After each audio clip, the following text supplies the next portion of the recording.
So I'll be reading about the character I'm playing now in my first 5e campaign ever. I've only played Pathfinder up till now, and other types of games. Hope you like it. So, words run deeper than blood. She had considered running away, but in the end, family comes first, as her father always said. So Nyira stood in her formal wear, with nothing but a small pack of her personal belongings by the Yazel glade. Nyira Kanir, you honor your family and the word of the Kanir. Isumatar said, speaking to her as the head of the family and not as her father.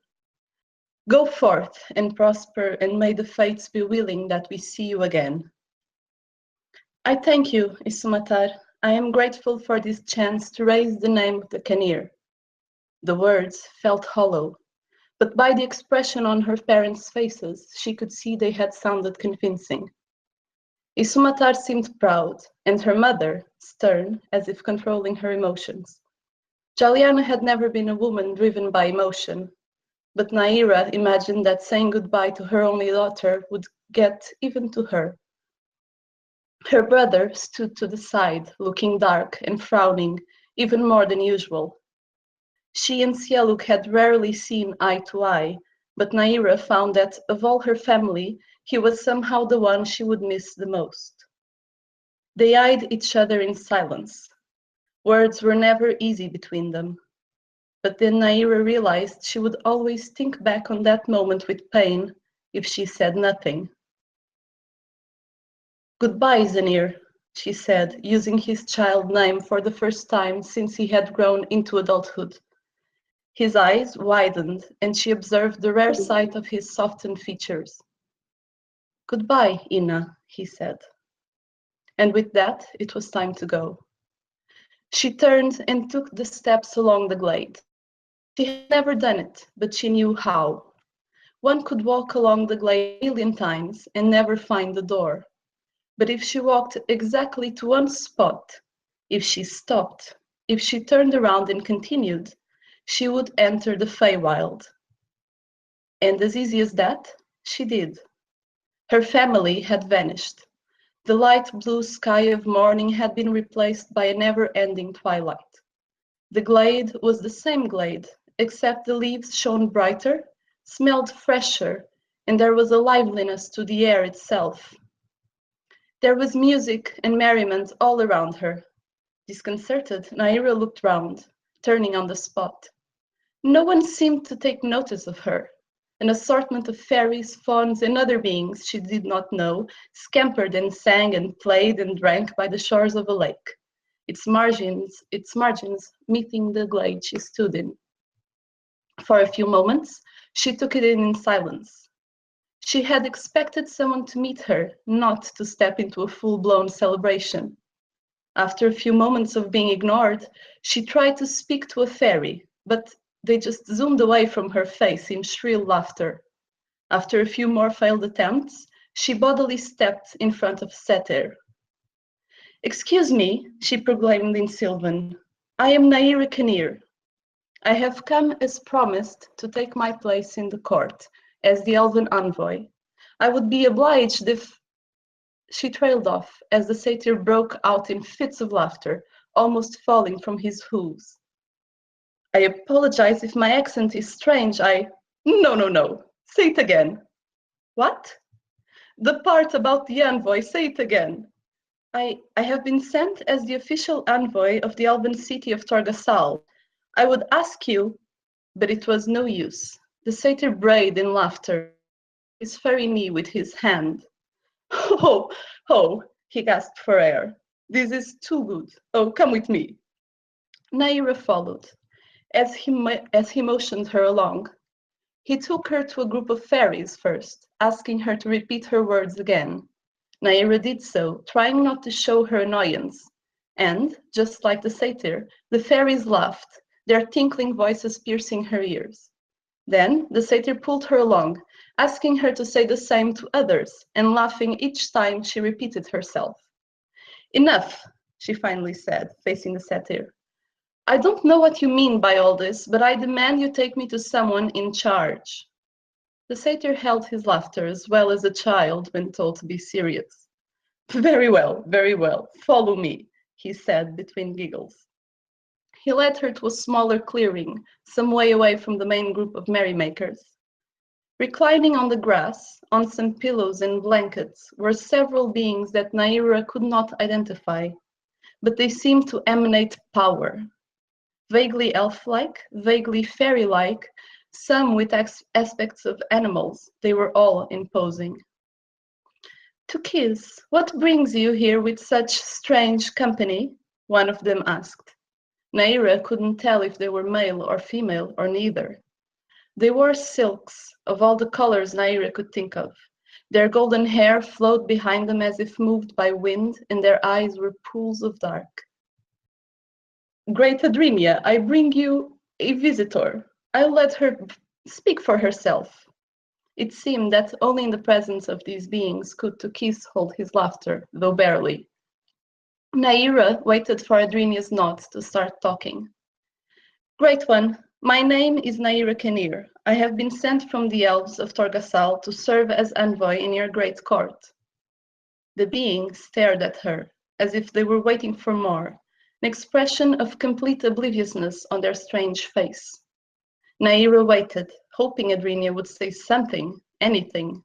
But before they did, a low lit from not far away, as another of the beings approached. I know what this is, Adrinia. You need not worry yourself, he said. Nyira turned to him. The incredibly tall figure approaching wore deep green robes that showed his chest. His features were handsome and chiseled, framed by dark hair. On his head was a delicate ring of silver leaves. His eyes could be elven, but their silver color was cold, deep, and frightening. Come with me, Nyira of the Kenir, he said. He seemed amused as they walked away from the rest of them. The woods around them seemed suddenly very quiet. So tell me, why did you announce yourself so?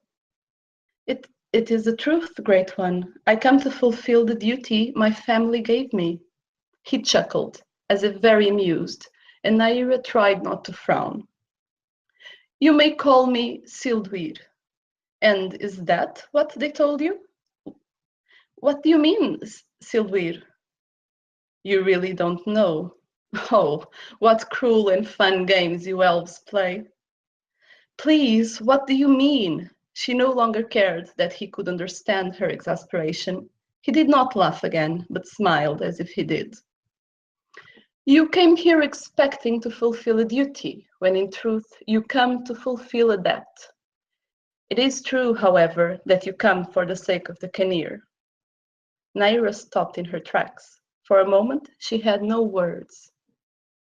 You do not believe me, or you do not understand, he said, stopping and looking at her. Let me try to explain. Your name as a child, it was Inna. You believe this name means child of mist, because it connects with the root in. In truth, it connects with the root Inna, meaning gift. How do you know my name? I know many things, Nyira, he said, amused. I keep close attention on what is owed to me. Do you know, young one, why you are a gift? She said nothing, so he continued. Many of your years ago, I was visited by an elf, or rather, several elves from Torgasal.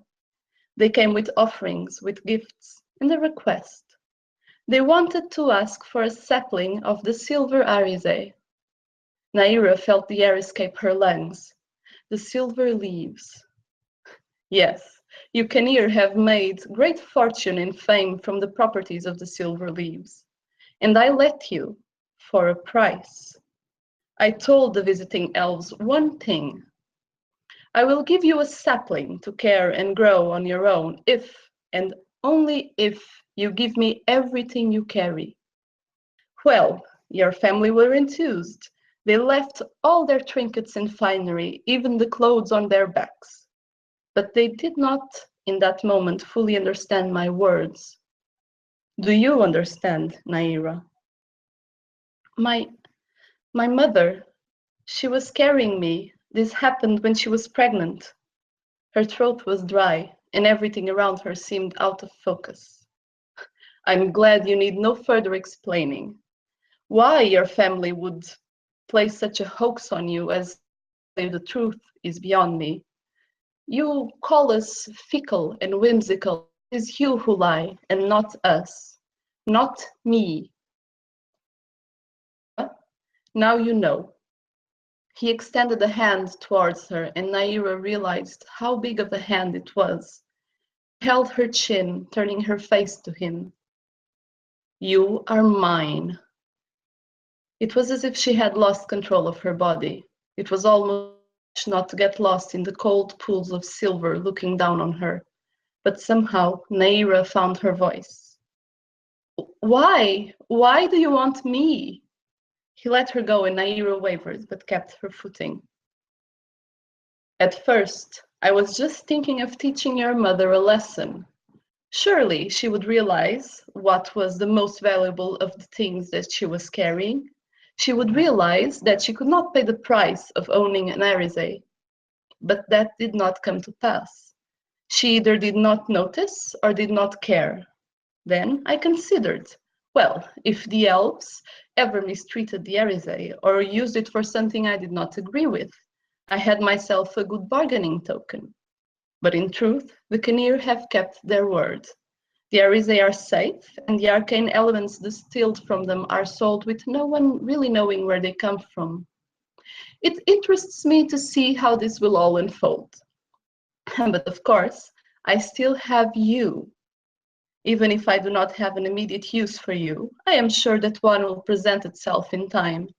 So, while you wait, I suggest you enjoy. Join the celebration. Drink some wine, eat some food, and be merry, for your life is now as that of all the others here. You are free until I call. Silver spread his arms as if to exemplify his point. He seemed great and tall and sly and powerful, but Nyira did not feel overwhelmed by him. As he had spoken, anger had been growing inside of her. Anger at her mother, anger at her family, anger that only Sildur seemed to have been honest with her, and anger at the Fey Lord himself for playing with her life and expecting her to play along, to drink and dance. No, she said, before she realized she had spoken. Her fists were closed, and she fought the trembling taking over her body. Sildur raised an eyebrow, slightly surprised, but mostly amused. No? No, I will not be a thing in someone else's agreement. If I am bound to serve you, I want a deal of my own. Sildur laughed lightly. Another deal? Have you not learned from your elders? I am not my mother, and I will have my own terms. I am listening. He crossed his arms, watching her closely. You say you have no use for me at the moment. You tell me to wait with the others. But what if you did have a use for me? You know of things that happen in the material plane, but how far do your eyes reach? And I also ask, what good will one elf be here in the Feywild when you have a whole retinue at your disposal? You would have me send you back. It will not be so easy for you to return to your dear city. I do not wish to return to Torgasal, she replied fiercely. I am speaking of the world. There is a lot out there that might interest you, if only you had an agent that could go around at ease, see and hear for you. An agent that would be able to travel, come and go as she pleases, he asked, smiling. I admit, yes, I would want that. But isn't that the best motivation? I would still be yours. I only ask for a parcel of freedom in my own terms. He seemed to consider her proposal. Nyira couldn't tell if he was serious or not, but just waited, her heart pounding in her throat. And what could you do for me? Should I ask something of you? Your family did not train you in the arcane arts. What else can you do? I can learn. They did not teach me, but I can learn. He raised a hand to silence her and paced slowly, his green robes trailing behind him as he took long steps with bare feet on the grass. Nyira waited. An amendment to your proposal. I will give you what you need to travel your world safely. I will give you this power. In return, you will use it for my benefit in any way I see fit. You may travel, but you will go where I say, when I say. If I tell you to return to me, you will, and you may only go back to Torgasal after you've asked and I've given permission. And finally, you may question what I ask of you, and I may or may not answer, but you must always do as I ask. Nyira was quiet for a long time, frantically playing over in her head the words he had said. Try as she might, she couldn't think of a way that what he had described was any different from the situation she was already in. She took a deep breath. I agree. Sylvia smiled, a different smile from before, a cunning old smile that made the hairs on the back of her neck stand on end. He held her hand in his and kissed it. His lips were soft and warm, but then they grew colder and colder, so cold they seemed to burn her flesh, so cold that her whole body felt like ice. And just when she thought she would faint, he moved his lips away and held her steady between his hands. How little power you can hold all at once. But it will grow, you will see, he told her. Nyira blinked and looked at her hand. On the back of it, where he had kissed her, was a green stone, like a dark emerald. It rested on her skin as golden threads and leaves grew from it and wove themselves around her hand and fingers, forming a very elaborate piece of jewelry. I wear silver, like my eyes. It is only fitting that you wear gold to match yours, he told her. Now, my little emerald, you need rest, and I need to return to my guests. Sleep, for your journey begins tomorrow.